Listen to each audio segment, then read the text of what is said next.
Continuing A Forgotten Soldier, Guy Sajer's Part 3, Chapter 8, page 250. I was sick of the whole thing. My stomach was turning over and I felt cold. I looked for Howells or some other friend, but couldn't see any familiar faces. They must have all been sent to a different position. For me, they had become almost like relatives, and their absence weighed on me. I felt very much alone among these mutilated men with their raging fevers, trying to find some excuse for hope and encouragement. I myself began to daydream about a soft bed with silk covers, imitating the veteran who liked to dream aloud about beds like he had, which he himself had never known. Even before the war, he'd been an unfortunate and unhappy man, the veteran, but he knew how to dream. Sometimes as his bony body lay stretched on the hard ground, he smiled in a way that suggested such a powerful sense of well-being that I am sure, in those moments at least, he was unaware of the harshness of his situation, and that his dream was more powerful than reality. I myself was not yet that well-trained, and my dreams could not obliterate the feverish vice which gripped my temples. Straight ahead, to the west, the smoke had climbed so high it blotted out the sky, and the distant horizon was ringed with fire. What substance could be feeding such a huge conflagration? Companies of men, black with dust and soot, were pouring back on the run. It seemed that our first contact with the Russians had not been in our favor. The retreating troops left a certain number of wounded with us, but no one knew what to do with them. The medical teams, which at best were inadequate, had already packed up and gone or were about to leave. The wounded men were left lying in the street where they had been put down, trying to staunch the flood of their own blood, which was often pouring from several wounds at once.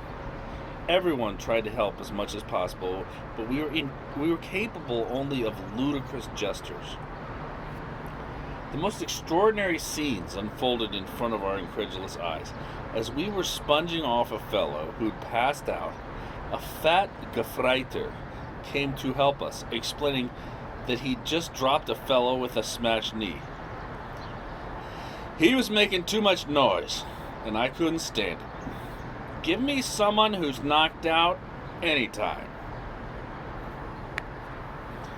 For the moment, our stretch of cleared street was not under bombardment. The battle was raging directly ahead, as well to the north and southwest.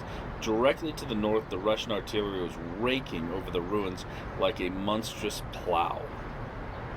However, as a few of the retreating men huddled beside us, trying to catch their breaths, the Russian fire shifted and began to sweep through our position like a giant scythe. Our officers' orders were drowned by the shouts of men and the uproar of a frantic stampede for shelter. Our jostling and cries for help and screams of panic were finally obliterated by explosions. Everyone who was able to had run off the street. The slightest protuberance offered some hope of survival as a wall of fire passed over the 2,000 troops concentrated on that spot. The wounded, abandoned in the open, lay writhing in the dust. Through the uproar, we could hear the sounds of disarticulated bodies falling back to the ground in pieces.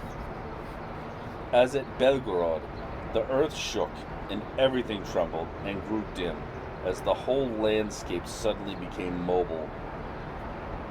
The filthy hands of ill and wounded men, resigned to death, scratched the ground for one last time, and the lined faces of veterans who believed they had already seen everything were transformed by desperate, imploring panic. Quite near us, behind a heap of tiles, a Russian shell scored a bullseye, exploding in the midst of 11 men who had huddled together like children caught in a sudden rain.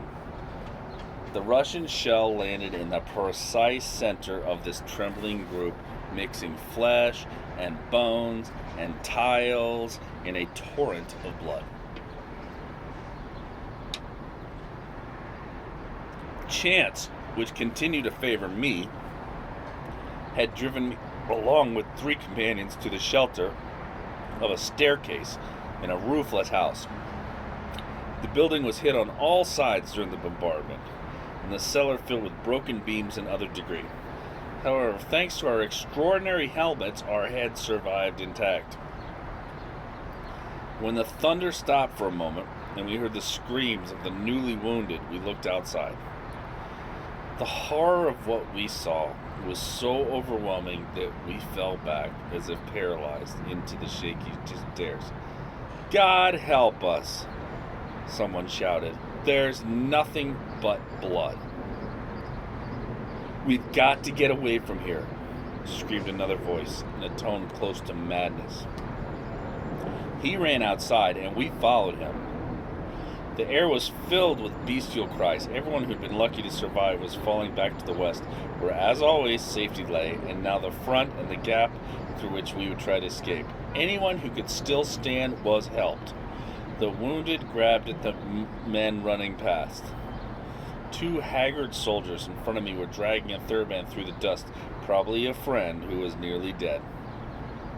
How long had they pulled him along like that, and how long would it take to dump him? I can no longer tell how long our stampede lasted. Through the anonymous ruins and thick smoke and roaring guns, the Russians were firing at us from all sides at close range with 50mm guns. We staggered on, carrying the wounded as best we could. In complete disorder, we came to a railroad track strewn with the burned-out wreckage of a train and a few Russian corpses. We trampled over them with a kind of fierce delight, taking our revenge for their artillery and their 50mm fire. The tracks ran through a kind of a trench. We galloped down it, passing a second train as still and broken as the first. Some of our vehicles seemed to be parked there too, surrounded by a crowd of soldiers and several Panzermänner. We ran right into a group of officers. Vice-Redoubt, who had stayed with us throughout, was one of them. We were given a few minutes' rest, and everyone dropped where he stood. To the southwest, the din seemed to have increased tenfold and made my head swim. Then we received a fresh blow.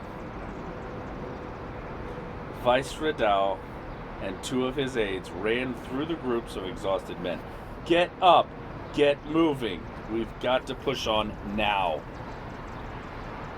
The division has broken through. If you don't hurry, we'll be caught in the trap, so get the hell up. We're the last ones left." Already men half dead with exhaustion were staggering to their feet. The non-coms tapped on the shoulders of the stronger men who were trying to help the wounded comrades they had carried out of town and told them not to bother anymore. "Don't load yourself with anyone who can't walk. You'll need all the strength you've got just to make it yourself."